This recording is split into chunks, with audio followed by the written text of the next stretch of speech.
बड़वानी राष्ट्रीय एकता फाउंडेशन राष्ट्रीय अध्यक्ष रानी शेख के तत्वाधान में आज बड़वानी पुलिस अधीक्षक को दिया ज्ञापन।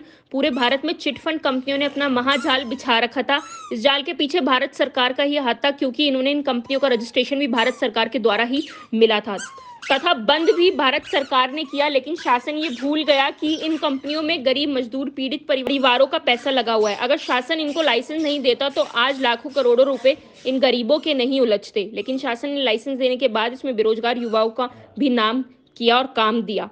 काम के बदले में उन्हें कमीशन दिया जाता था। अब ऐसे में इन कंपनियों को शासन ने बंद करके क्या दर्शाया है? आज लाखों एजेंट बेरोजगार हो गए हैं। जमाकर्ताओं के करोड़ों रुपए इन कंपनियों के माध्यम से उलझ गए हैं। अब ऐसे में जमाकर्ता एजेंट के ऊपर कार्रवाई करने के लिए उतारू है। आखिर क्या दोष था उन एजेंट का जिसने कंपनियों के डॉक्यूमेंट्स देखने के बाद इन कंपनियों में बतौर एजेंट के रूप में काम किया? इन कंपनियों की प्रॉपर्टी गवर्नमेंट ने सीज कर रखी थी तथा बैंक अकाउंट का भी सीज कर रखा था। ऐसे में पब्लिक का पैसे का क्या होगा? इसी बात को लेकर आज बड़वानी पुलिस अधीक्षक को ज्ञापन दिया गया। इन मासूम बेरोजगार कार्यकर्ताओं के ऊपर कार्रवाई ना हो और गरीब जमाकर्ता का पैसा इनको जल्द से जल्द मिले।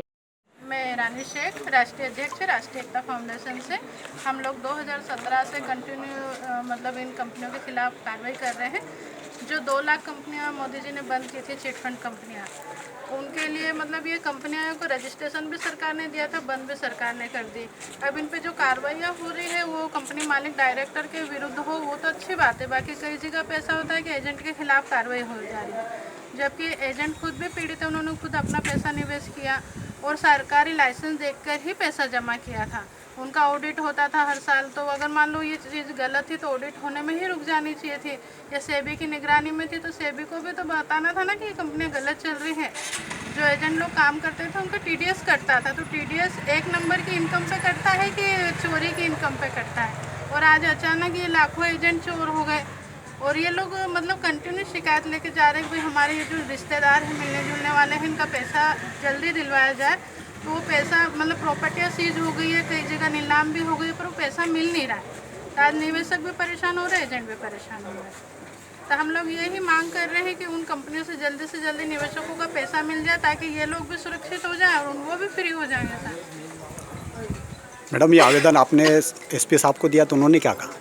साहब का ये कहना है कि भाई अगर मान लो आप पीड़ित हो तो आप शिकायत लेके आते हैं तो हम आपकी सुनेंगे, आप हमें बताओ। और अगर आप नहीं आते और आपके खिलाफ अगर कोई आवेदन आ जाता तो फिर हम कार्रवाई करने पे मजबूर। और ये बात तो सही ही है ना।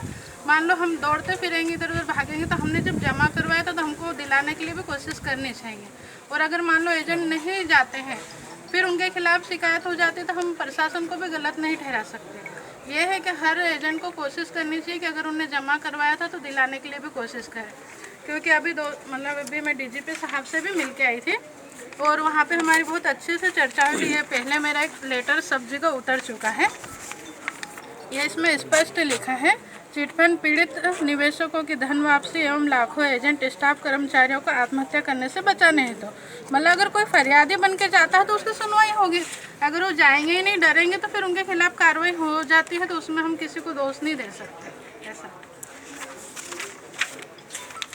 ठीक है मैडम, धन्यवाद।